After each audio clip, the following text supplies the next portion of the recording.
Hello, everyone. Hello. Welcome to our 2025 social media study presentation. We're really excited to dive into all the data. The study is officially launched, so you can download it on our website. We'll also make sure to put a QR code so that everyone can download it.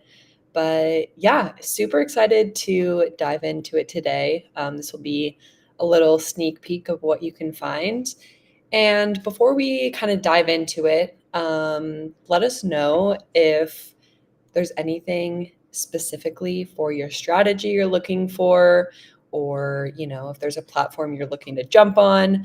We're going to dive into some of the platforms, how they've evolved over 2024, and then some best practices that you can apply to your strategy. This is our first webinar of the year, so we're super excited about it. But yeah, definitely drop what platforms you're focusing on this year, just because we like to get kind of a good idea of where to focus on since we have a lot of platforms to cover. All right, let's dive into it. So, of course, if you are new here, we are Metricool. We are a social media management tool to help plan, publish, and measure your social media content. So analytics is in our DNA. It's also in our name, if you didn't know. We've always been heavily focused on analytics and data. So for this study, we will cover 2024 of each platform in one data point. So highlighting, the biggest change of each platform for the year. The best platform to get started on if you're looking to, launch a new channel, an X-ray of each social media platform. So diving deeper into how each platform has evolved, and then trends and strategies for 2025. I'm looking through some of the comments now. Instagram and YouTube, I'm seeing TikTok, focusing on improving Instagram, also TikTok, depending on what happens. Yes, we are all wondering that too. Instagram, YouTube Shorts, awesome. We have some really interesting insights about the majority of the platforms that are being dropped right now, so we're really excited to get into it. Awesome. Okay, so if you haven't done so already, make sure to scan the QR code and download the full study. It's free. You don't need to pay anything. Our studies are always free, so we highly recommend you downloading the study. And while you're analyzing the study, we always recommend to, if you have your metrics report or any, of your own results, it's nice to have those to compare, because a lot of the engagement rates we're going through, the impressions and reach, we break it down by account size. So you can directly compare your results to similar account sizes. And this will make more sense, once you read through the full study. But yeah, make sure to download it, and let's dive into the data.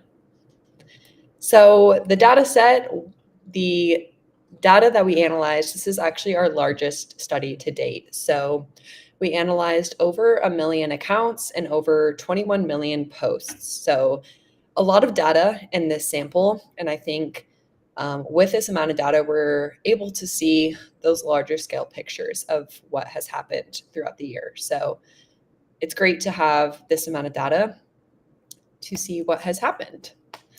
I just want to quickly add, for anyone who's just hopping in right now, this will be available on our YouTube channel. So if you by chance have to leave early, or if you missed the very beginning, you can always replay this back as you need. As well as if you signed up for it, you'll get the replay in your email after the fact as well. So you'll always have access to this. Yes, absolutely. So breaking the data set down by platform, you can see how many accounts and how many posts we analyzed per platform. So kind of gives you an understanding of, how many posts we analyzed for each platform.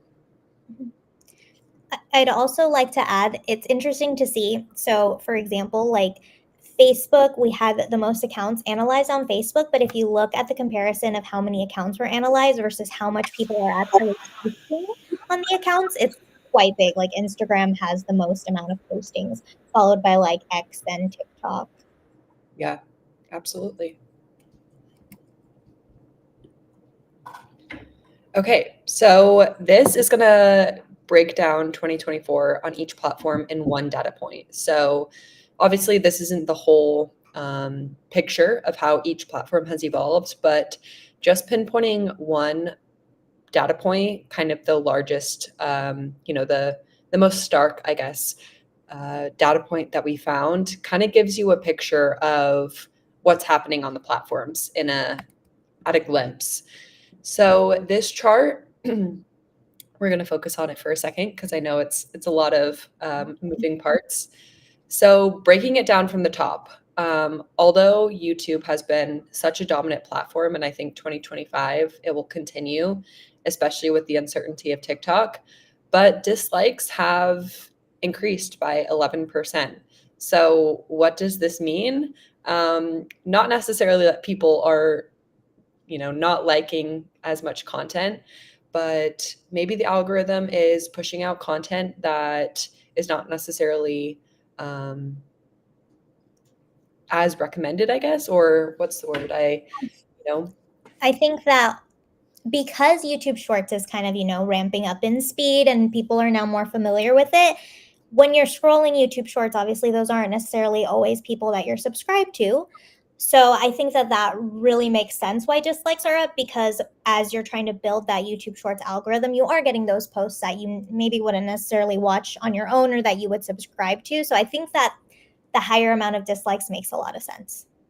Yeah. Yeah. Tying it to YouTube Shorts too, if you're thinking about a scroll, it's also an indicator of telling the algorithm which content you like and which content you don't like. So, not necessarily that, people aren't liking as much content on YouTube, but they're telling the algorithm which content they like and they don't like. So, the dislikes, might even enhance your own algorithm per se. And then going down to TikTok, the average total watch time has increased by 71%. This is an interesting, point, and I think that we've seen this longer form content start to increase, and that videos on TikTok have become longer. Instead of the 30-second videos, we're seeing that the average videos are now 1 minute, close to 1 minute. So that it would make sense that the average watch time has increased as well. And I think Um, it also shows that despite all the controversies happening with TikTok, people are still very much on the platform and still very much consuming content on there, despite everything that's going on in the media about it. mhm. Now, looking at Facebook, so there's a 41% decline in post reach, but a 13% increase in Reels reach. And I don't think it's news that, Reels are heavily prioritized by Meta. So it would make sense that they're really pushing out Reels over posts. Mhm. And then on the reverse, on Instagram, the Reels reach has actually declined while post reach has increased. So I think something to note about this, and maybe a factor in it, is the increase in carousel limits. So because people can now add up to 35 images or videos, maybe Instagram is pushing those out more than Reels.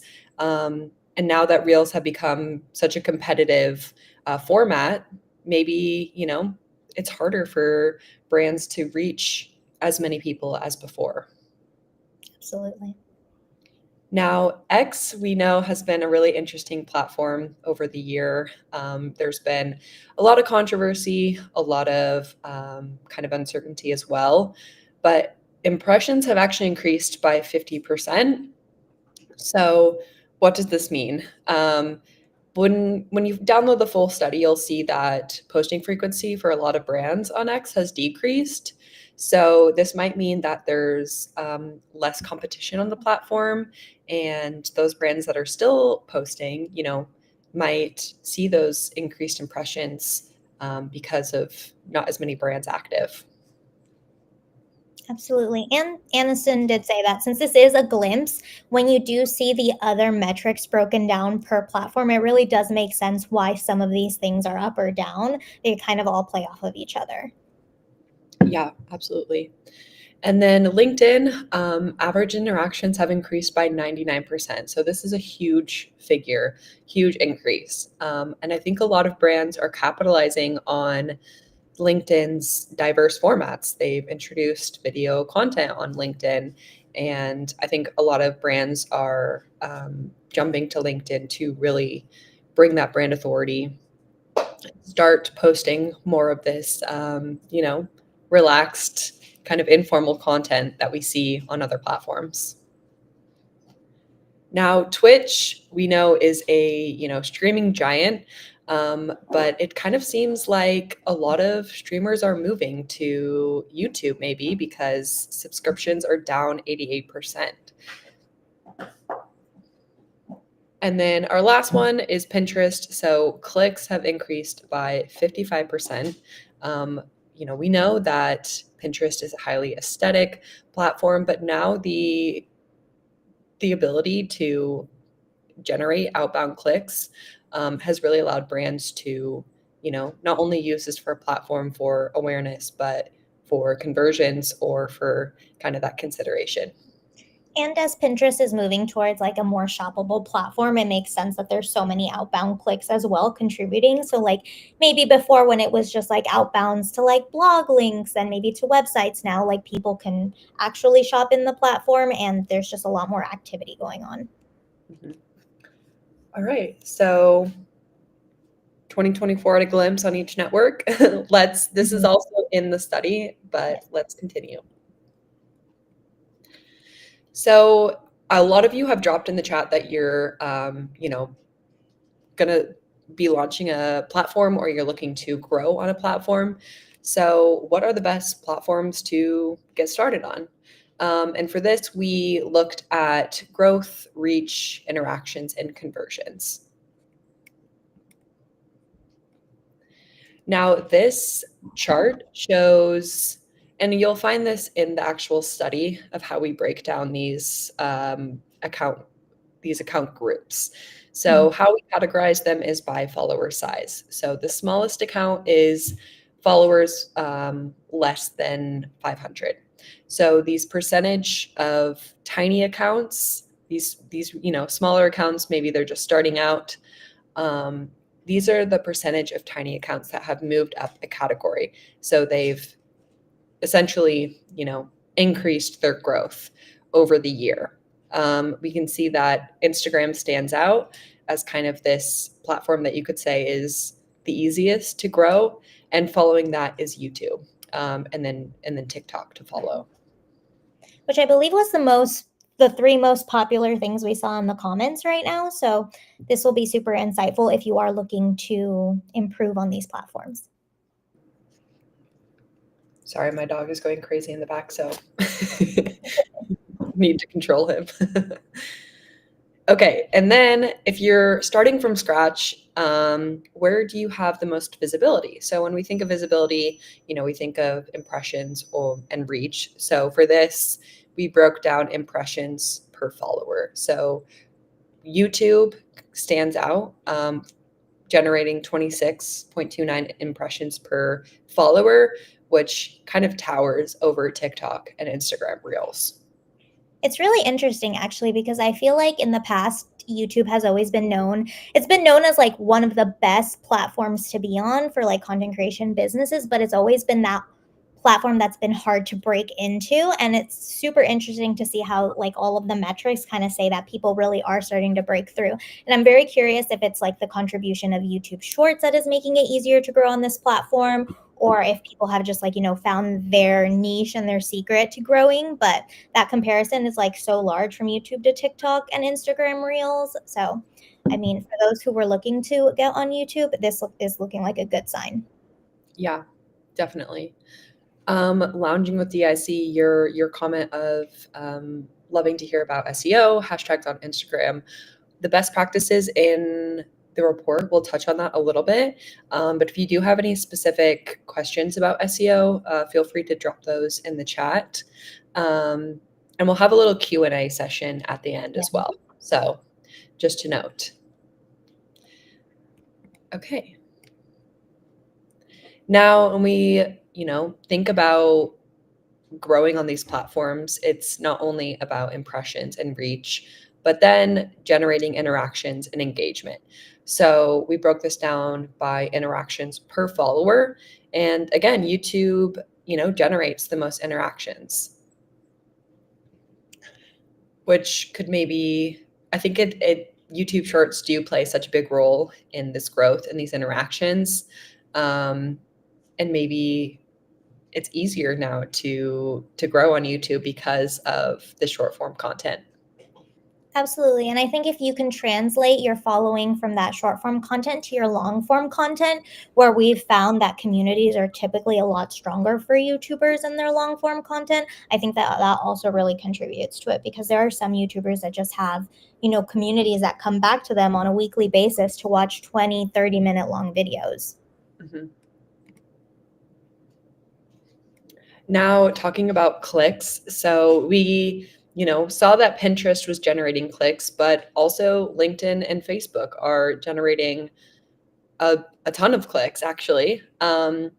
So like I said, LinkedIn has become, a bigger platform for brands to jump on in terms of awareness and consideration, and now also driving traffic. So it's interesting to see these figures. It really And is.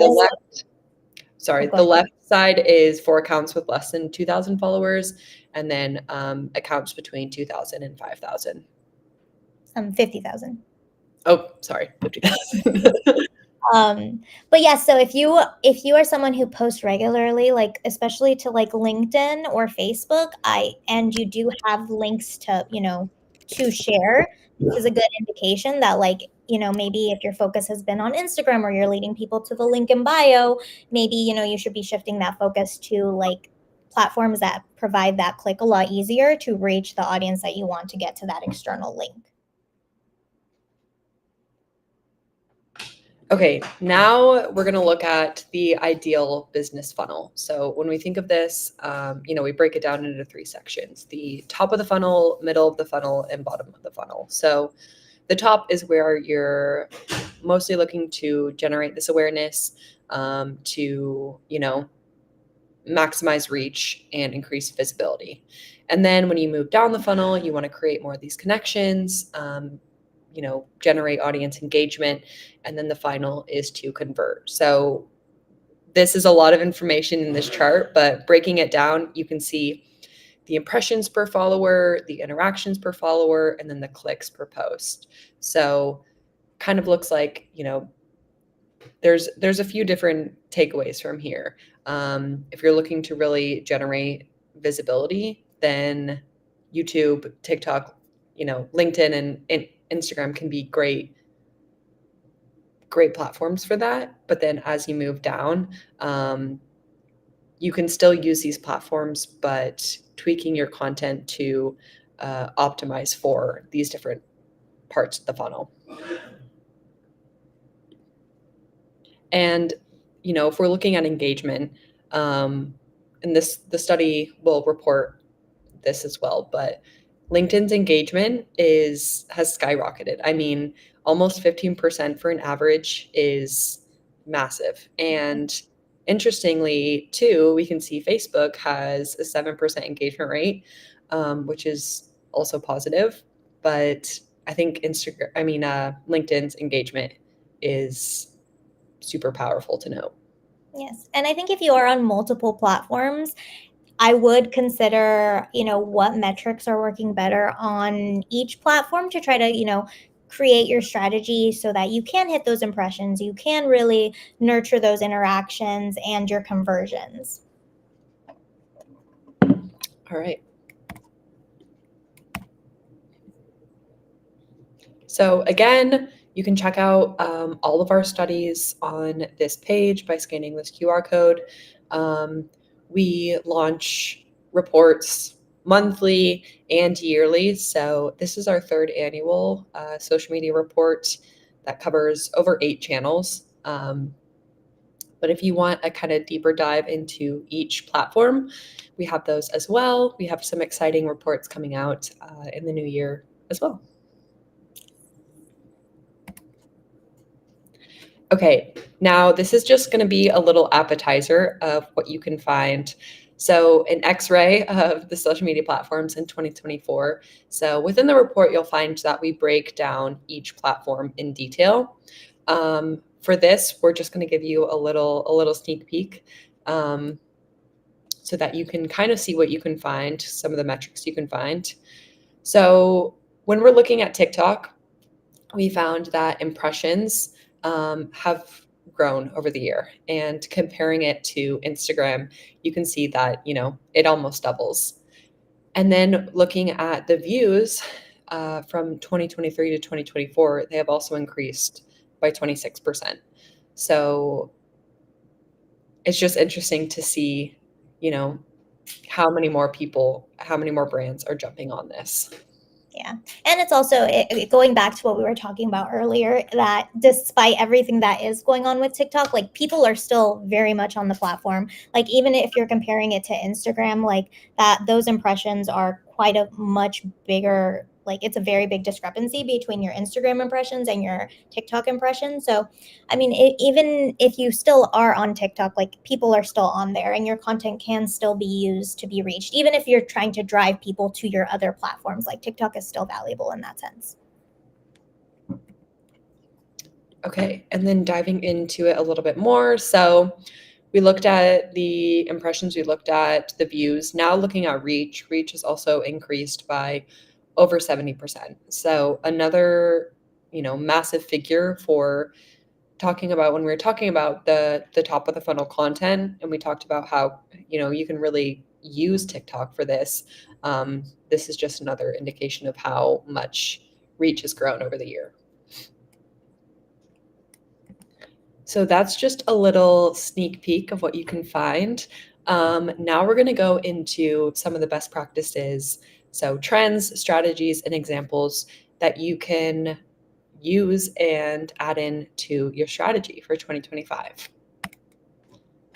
So our number one, our first best practice is to focus on your niche. So we know that the social media landscape is very competitive, and there's so many different industries and sectors and creators that are on different platforms. And if you're looking to really grow your communities, then getting down into your niche will help you build these stronger connections. And also, I think, like this says, not only grow followers, but loyal fans, and really exemplify your expertise as well. Yes, and I think also, because I know that we have a good mix in the comments of like creators versus companies, B2B companies. So of course, if you're a company or if you have like a very specific brand, niching down is a lot easier as opposed to maybe if you're a creator who has like varied interests. But I would like to point out that you can niche down but still have multiple content pillars. And when I say content pillars, maybe you have 3 things that you focus on, but those 3 things are your niche. So don't necessarily feel like you have to be tied down to one specific thing, unless that is exactly like what your business is. But there are different ways to work a niche so that it still works for everything that you want to post about. Yeah, absolutely. So these are just some examples of some, powerful content we've seen. So, gardening with Tara, she has her niche is kind of this gardening, but when you watch her videos, I mean, they're really powerful in the way that not only she edits, but the way that she can show her expertise in this to create those connections and maybe teach others. And the same with the crochet. I mean, if you watched some of her videos, it's super just entertaining to watch. But another example of focusing on your niche, but always finding, I guess, if you focus on your niche, just just because you focus on your niche doesn't mean that your content's going to get boring, you know? I think these are all great examples of how you can stay focused with creating really engaging content. It also gives you the opportunity to try different things with your niche. So maybe that's, trying out different hooks. Maybe it's trying out different angles or different formats, whether you're doing a voiceover versus talking to the camera versus like a montage. There are so many different ways that you can play around to not only keep it interesting for you, but also for your audience. Absolutely. Okay, and then our second best practice is create valuable content. So I think, we were starting to talk about that when we were saying all of these, creating your content pillars or adding in hooks. These are all strategies to really improve and enhance your content. These are some examples. So, for example, a simple and effective trick of how to wash a beauty blender or taking it to architecture. These are ways that you can focus in your niche and again, educate your audience, but it doesn't have to completely reinvent the wheel. It doesn't have to be these high level thoughts. It can be pretty simple content. Absolutely. Valuable content comes in many different forms. Like if you're educating, if you're entertaining, like all of those things can be valuable content. And again, it's like taking that information that you get of like how your audience responds to it, looking at your analytics, and then maybe creating similar content to that again, to continue to kind of build that loyal community and have them come back for more. So for example, like if, simple and effective like makeup tricks are really working for you, like you'll want to create more of that content because it's clearly valuable. You're teaching your audience something that maybe is very common knowledge to you, but not to everyone else. Mm-hmm. So that was, again, just another little taste of what you can find. There's some great strategies, some great practices to apply to your marketing approach for the new year. And we highly recommend, again, downloading the full study. This is our largest study to date, so really excited for all of you to dive into it. And now we're just going to open it up for any questions, any comments, anything that you might want to know or have questions for your strategy. I'm gonna. While we're looking to pick a question, I did just for anyone who came in late, this will be available for replay. If you did sign up for it to get the emails for it, you'll get the replay in your email as well. So if you need to go back or you want to touch on something, you can always have access to it. It will stay on our YouTube channel if you would like to share it as well. And please scan the QR code. Like Aniston said, this was just a small tidbit of everything we have in there. I swear it's 96 pages of really valuable content. So it's definitely going to help you shape your 2025 social media strategies.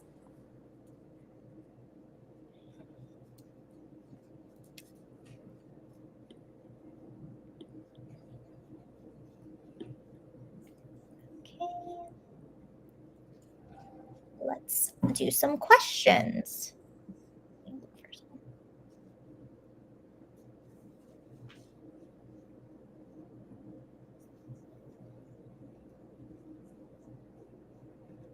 going to do this one.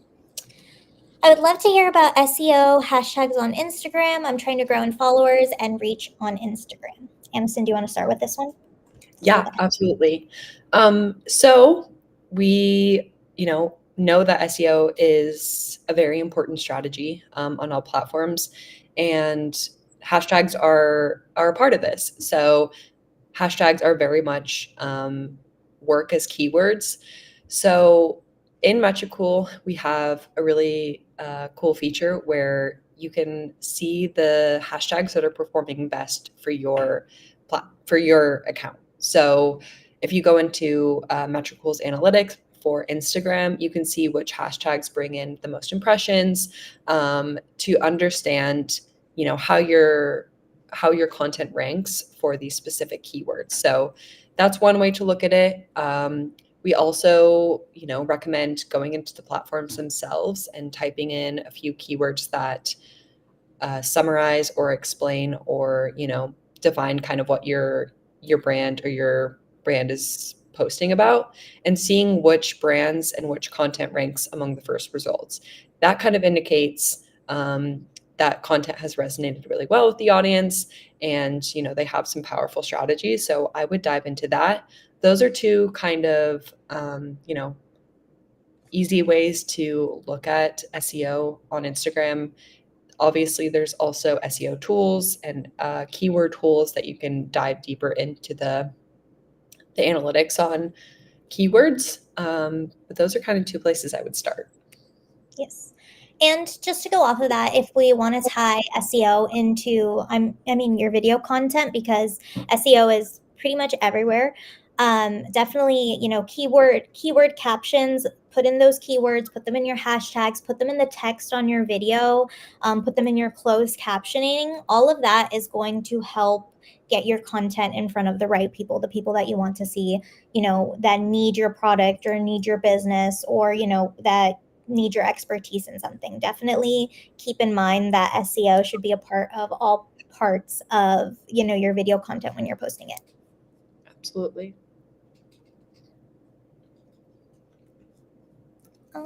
Let's see.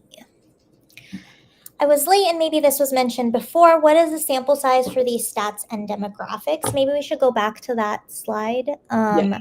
But so our sample size is quite large, but we did break down based on account size. So if you download the study and, when you're going through it, we recommend looking at our scale based on where you land in account size, and then comparing your metrics to what we found is going to be the most valuable for you as you're going through all of these findings. They're broken down into small, medium, large. I forget what the account sizes are. Tiny, small, medium, large, and huge. Mm-hmm. So this is a breakdown of the accounts we analyzed by platform and the number of posts, if that gives you kind of a better image of what the data set looks like at full. Mm-hmm. Someone also asked if this applies to B2B. Absolutely. Like we touched on a bit earlier, we know we have a couple of different people in the comments. So we did analyze many different types of accounts. So this definitely applies to B2B, or you can apply to a personal brand. I would say when you're going through the study again to look at your account size, and then when you're going through the specific breakdown of each platform, there will be some more information about that, so you can kind of gauge and see what metrics can be the most important to you.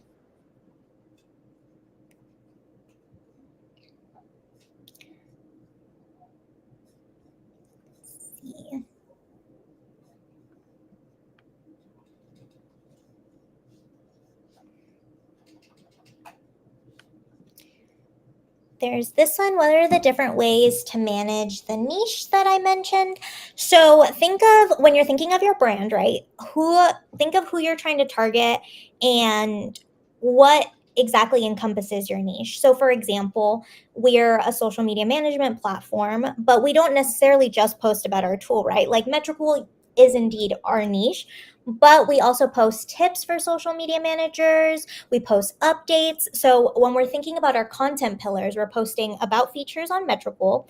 We're posting tips and industry updates, and those kind of make up our 3 content pillars. So then we take those content pillars and we kind of do a split of that type of content. So you're not going to get, 90% of Metricool features. You're going to get a nice mix of those 3 types of videos, because that's how we're going to attract new people. There's people who are here because they use our tool and they want to know about new features that are coming to the tool, or want to know how to best use it. But then there's other maybe social media managers who aren't necessarily on our tool yet, but want to know about industry updates or algorithm updates. So try to think of it in that way. Think of a few messages or 1 or 2 messages that you want to relay, and then try to think of it in content pillars and how you can present that information in a few different ways.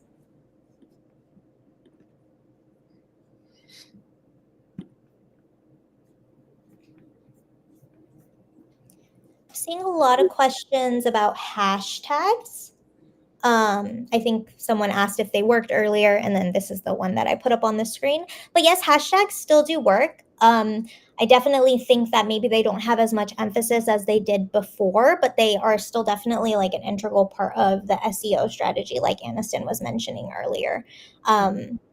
You should be putting keywords in your captions, but it doesn't hurt to also put, to use keyword hashtags, because people still search through hashtags. People still, when you're typing those in, hashtags are still incorporated into that.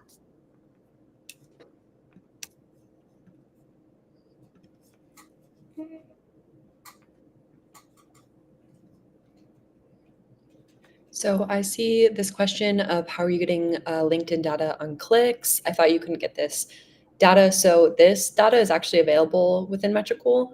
Within any content that you share, you can see your clicks analytics. So I think this is a really powerful data point to focus on, especially because we saw that clicks have increased for LinkedIn. So this is a metric to really focus on if you're looking to whether drive outbound clicks or conversions or signups. So yes, this is a data point that we can share, and we're happy to share that.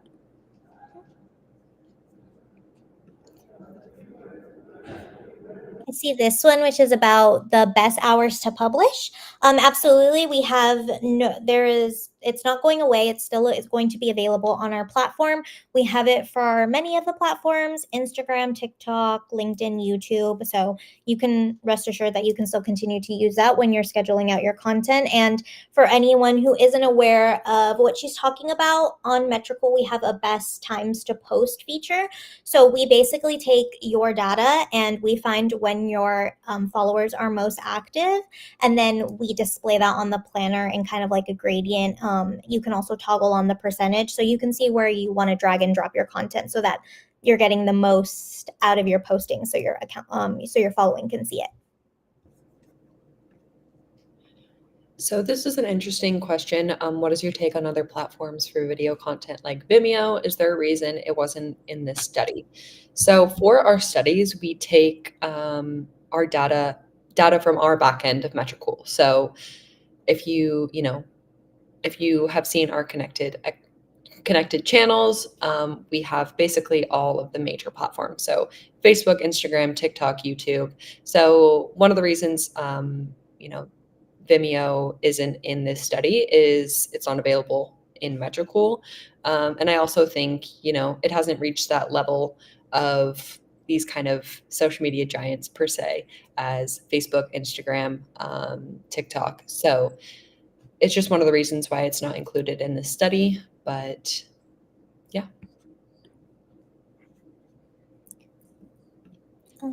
Someone asked, what is a good source of information if you are starting out as a social media manager?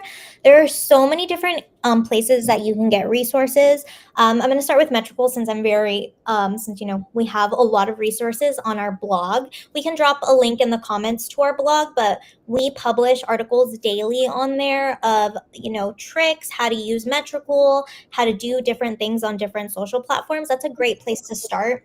If you're more of a visual learner, you can always do YouTube. On our YouTube channel, we do similar types of content, just we speak about it. We talk about new features, new updates, but there are also many other marketing professionals that you can follow on YouTube that speak about how to get started as a social media manager. So those are two great places to start. And sometimes, you can even use the social platforms themselves. If you type in social media manager, social media management tips, using SEO to find that information, those are all really easy and free ways for you to get started and get that information. And if then you find that like you want other things, there are people who have courses as well, but I think starting with the free stuff is always the best. This is an interesting question as well. So for this report, we don't have any information about Blue Sky, but if you have seen any of our updates, we just added Blue Sky integration into Metricool, so you can now schedule and publish out Blue Sky content. And in the coming weeks, we have some exciting new features, so make sure to check that out. And once we start to gather this data about Blue Sky, then we can include it in a report in the future. So exciting stuff. So we have, what is something that we are leaving in 2024 and shouldn't bring into our social strategy for 2025? That's a great question. Do you have anything off the top of your head, Aniston? I was thinking about this. I think so. Obviously, a lot of brands have their main channel or main platform that maybe they have the most followers or visibility, etc. But as we've seen with the uncertainty of TikTok, we can't rely on one platform to drive our marketing strategies. So I think something that we should leave behind in 2024 is putting all of our eggs in one basket per se, and think about what your overall goals are. And does this mean you want to add people to your email list? Does it mean you want to get views and outbound clicks to your website? So I think we get really bogged down in specific platforms and how they're performing, but sometimes we need to take a step back and look at the bigger picture, because one day maybe a platform won't exist, and we need to we don't want to be scrambling, I guess. And kind of just going off of what Aniston said, I think that just sticking with one platform in general, I think you shouldn't just also be nurturing one community on one platform. Like I think that, like let's say for example, YouTube is your absolute favorite. That's where you have the strongest community. Like you should be trying to diversify that content and maybe trying to bring some of that community over to your other platforms. Like maybe your Instagram has slightly different content. I think, of course, like even if you have a lot of followers on both, but only a strong community on one, that really isn't helping you at the end of the day. So nurturing your communities on separate platforms is also super important. And that's also not to say that you need to be on every platform, but if you can focus on 2 or 3, that's ideal. Mm-hmm.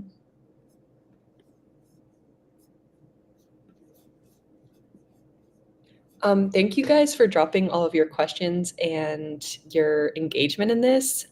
It's super, interesting and helpful for us to know what you guys are looking for. So we just really appreciate, all of your questions. If we can't get to all of them, then we're sorry. But you guys are really asking some great questions today. So appreciate that. Yes, absolutely. And if we don't get to it, you can still leave a comment. We'll try to get back to everything in the comments if we didn't touch on it, or if you can reach out on our social platforms, or check out our blogs. A lot of the answers to some of these are in our blogs as well. There's so many questions. I know. Let's see. This is a question that we get all the time. So do you think platforms preference posting directly natively versus a third-party tool like Metricool? Is there an impact? So this is kind of a myth that's circled, that if you post through a third-party platform, then your content will get dinged or, I guess pushed down in the algorithm. And this is not true. We are a verified and authorized tool by the platforms in Metricool, so there really is no harm in scheduling or posting content. Absolutely. We follow all of the API rules. And like Aniston said, we are partners. So we are, our teams are having direct conversations with some of these platforms. And I would also like to add that sometimes I feel like people are quick to, say that maybe their reach is lower, but there is a lot more that just comes with, scheduling out the content. Like you still have to be engaging. Like you can't just post and ghost for, that's like a an easy term to say. Like, you can't just post and ghost, whereas you post the content and then don't interact, don't comment, don't, scroll. Engagement is just as important at the end of the day. So even if you are scheduling out your content, make sure to schedule some time in, even if it's like 5-10 minutes, to do some engagement. Make sure you're answering your comments, because if you're letting that kind of fall behind, then you're not nurturing your community at the end of the day. And that's really what drives your business forward, what gets you those sales, those conversions. Absolutely. Okay, that might be all the time we have for today. But again, if you have any other questions, feel free to still leave them on this YouTube video, and we'll make sure to answer them. You can also reach out to Alex and I directly, or Metricool's email in general. Thank you guys again for attending, for being so active. This has been, really helpful for us, and we're excited to launch our upcoming reports. We have some exciting reports upcoming and new features. So we always say to follow us on socials. Check out our blog. I know that someone was asking about, an SEO blog and a lot of SEO strategies. So check out our blog, because we do have a lot of SEO content on there, not only kind of overall keyword strategies, but per platform as well. So yeah, thank you guys all again. Make sure to download the study if you haven't.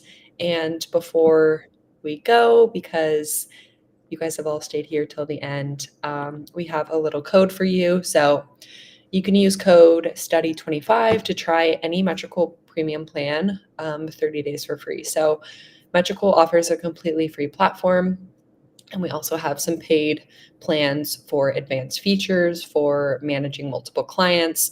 So if you are a new user and want to try out Metricool, see what premium you can access with premium, then use code STUDY. Highly 25. recommend trying the code out if you haven't tried any of the premium features. They are really, really helpful, especially with the analytics. So highly recommend. And like Aniston said, thank you guys so much for being so engaged. This is going to help us also plan future webinars. I saw someone ask if we have another one scheduled. We don't have one just yet, but if follow us on our socials, we post about all of our upcoming live events there, and we always do live Q&As usually at the end. So if anything, if you come with specific questions, we'll try to get to them. Amazing. Well, thank you guys again. Make sure to read the study. Let us know your thoughts, your feedback, and we'll see you all next time. Thank you.